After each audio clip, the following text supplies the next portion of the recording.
Hello, Paul here from EMD Automotive at Parramatta, Sydney. I've got a, this is the one I was showing, the actual mirror glass was broken and the plug was broken. So I rang up Porsche and Porsche gave me, the team in Parramatta gave me a hand. Porsche Parramatta, they're really great. Brooke and the team there is really good guys.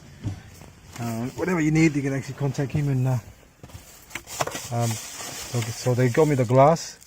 The glass was good, so I got the glass here. But the problem I had before was the actual plug was been ripped off the old harness, so I can't even plug it in properly. It's too close to pins. So even if you try to solder it, it's too fat and it won't fit underneath behind the glass here. So just do the job properly is much better. Back to factory.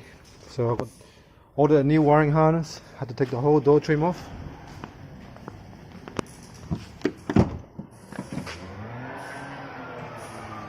So the speaker was off, took the speakers off, the whole door trim's off, cover, the handle, and this cover here off.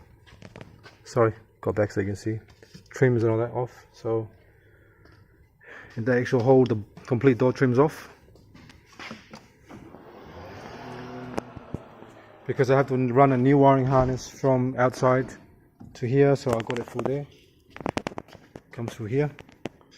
So now I'm going to plug it in now, and then make sure everything works, and then I'll put the door trim back together. Alright, thanks for watching and please subscribe.